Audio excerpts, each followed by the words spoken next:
Hello friends, मैं हूं सुरेश कुमार शर्मा। एक बार फिर से बहुत बहुत स्वागत करता हूं आपका अपने चैनल पर। यदि आप अपने लिए या फिर अपने परिवार में किसी भी सदस्य के लिए इंश्योरेंस पॉलिसी खरीदने के बारे में सोच रहे हैं तो ये वीडियो आपके लिए महत्वपूर्ण हो सकता है, क्योंकि हम आपको इस वीडियो में बताएंगे कि इंश्योरेंस पॉलिसी खरीदने के बाद आपको किन बातों का ध्यान रखना चाहिए। यदि आप इन बातों का ध्यान नहीं रखते हैं तो इंश्योरेंस कराने के बाद भी आपको क्लेम का पैसा नहीं मिलेगा। तो यदि आप भी चाहते हैं कि इंश्योरेंस कराने के बाद आपको इंश्योरेंस का क्लेम कराते समय किसी भी प्रकार की समस्या का सामना ना करना पड़े तो आप इस वीडियो को आखिर तक पूरा ध्यान से जरूर देखें। सबसे पहले तो जब भी आप कोई इंश्योरेंस कवर लेने जा रहे हैं तो उस पॉलिसी के नियम और शर्तों को अच्छे से पढ़ और समझ लें, क्योंकि जब भी आप कोई इंश्योरेंस पॉलिसी खरीदेंगे तो आपकी उस इंश्योरेंस पॉलिसी का कवर आपको मिलना तब शुरू होगा जब आपकी इंश्योरेंस कंपनी आपके द्वारा खरीदी गई पॉलिसी का प्रपोजल स्वीकार कर लेगी। इसलिए जब भी आप अपने लिए कोई इंश्योरेंस पॉलिसी खरीदें तो अपने एजेंट से संपर्क कर या फिर कंपनी के द्वारा संपर्क कर आप ये कोशिश करें कि जल्दी से जल्दी आपके द्वारा खरीदी गई पॉलिसी के प्रपोजल को स्वीकार कर लिया जाए, ताकि आपको आपके द्वारा खरीदी गई इंश्योरेंस पॉलिसी का कवर मिलना शुरू हो जाए।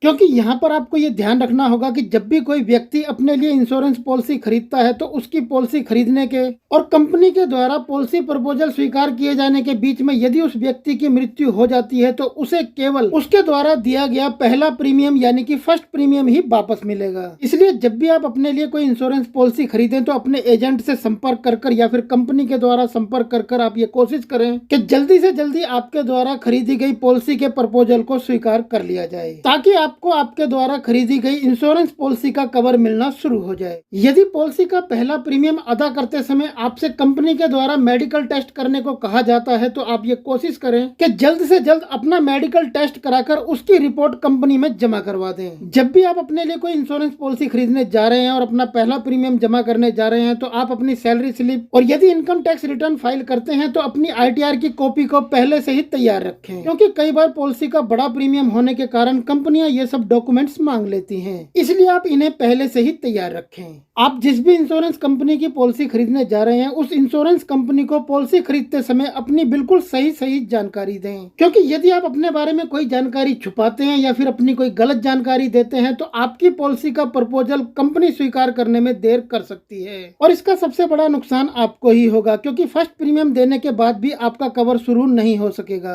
तो यदि आप अपने लिए कोई इंश्योरेंस पॉलिसी खरीदने जा रहे हैं तो आप इन बातों का ध्यान रखें कि पॉलिसी प्रपोजल दाखिल करने के बाद समय समय पर आप अपने एजेंट या कंपनी से अपडेट लेते रहें, जिससे कि जल्द से जल्द आपका पॉलिसी प्रपोजल स्वीकार हो जाए। और ऐसी ही बेहतरीन इंश्योरेंस से रिलेटेड जानकारियों के लिए आप हमारी इंश्योरेंस की प्लेलिस्ट जाकर देख सकते हैं। प्लेलिस्ट का लिंक आपको इस वीडियो के नीचे डिस्क्रिप्शन में मिल जाएगा। सो आई होप फ्रेंड ये वीडियो आपके लिए जरूर हेल्पफुल रहा होगा। यदि ये वीडियो आपके लिए हेल्पफुल रहा है तो इस वीडियो को लाइक, शेयर और चैनल को सब्सक्राइब कर नोटिफिकेशन को ऑल पर सिलेक्ट करें। और यदि चैनल सब्सक्राइब किया हुआ है तो आपका बहुत बहुत धन्यवाद। फिर मिलते हैं आपसे ऐसी ही किसी बेहतरीन जानकारी के साथ नेक्स्ट वीडियो में। तब तक के लिए गुड बाय, टेक केयर, जय हिंद।